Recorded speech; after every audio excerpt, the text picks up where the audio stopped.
শীতলকুচি ব্লকের গোসাইরহাট এলাকায় বাবা মায়ের সাথে বসবাস করে ছোট্ট চয়নিকা বর্মন। তার বর্তমান বয়স 4 বছর 8 মাস। বাবা পেশায় কাঠমিস্ত্রি, মা গৃহবধূ।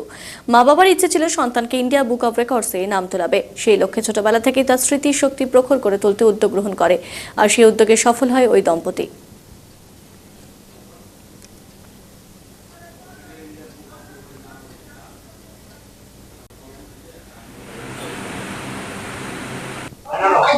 না এর অর্থ এটা রুপিয়া বা হাই না না না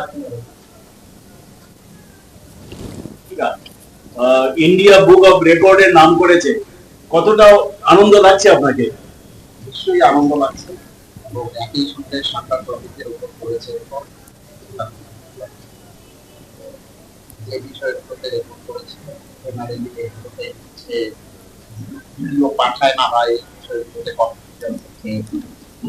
খুব কম পাওয়া যাবে এবং এটার পিছনে ওর মা প্রায় 1.5 মাস সময়, ওর মার হচ্ছে অক্লান্ত পরিশ্রম আছে এই 1.5 মাস।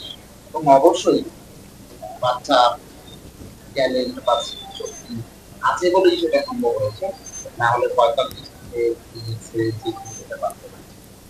বাচ্চার হচ্ছে ট্যালেন্ট, সমাজের প্রত্যেকটা মানুষের আশীর্বাদ এবং হচ্ছে ওর মায়ের পরিশ্রম, এই যে হচ্ছে সাফল্যের।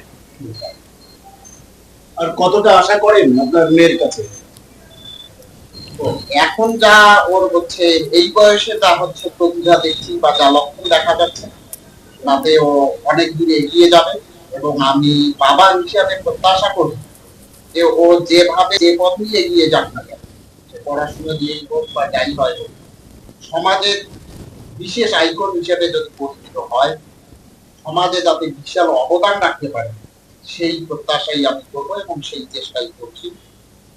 হচ্ছে ট্যালেন্টের প্রশ্নই নয়, ট্যালেন্ট তো পৃথিবীতে অনেক মানুষই আছে, ট্যালেন্ট হচ্ছে আর্থিকরের প্রিন্সিপাল ছিল, তো সেরকম ট্যালেন্ট বাচ্চা হোক আমি চাই না।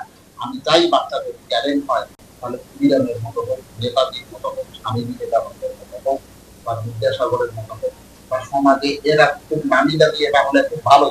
সেটাও যদি হতে না পারে, অন্তত পক্ষে সমাজের বন্ধু যাতে না হয়, এই প্রত্যাশাই রাখবো। এই আশীর্বাদ সবাই রাখবে আপনাদের মাধ্যমে দিয়ে। সমাজের প্রত্যেকটা দুজন মানুষের কাছে আমি বাবা মা পক্ষ থেকে, চয়নিকার বাবা মা দুজনের পক্ষ থেকে অনুরোধ রাখবো যে আমার বাচ্চাকে এই আশীর্বাদই আপনারা করুন, যাতে ও মানুষ হয়, শুধু মেধাবী নয়, মেধাবী মানুষ যাতে হয়, মেধাবী পশুতে যাতে পরিণত না হয় ভবিষ্যতে। না এর অর্থ এটা রুপিয়া বা হাই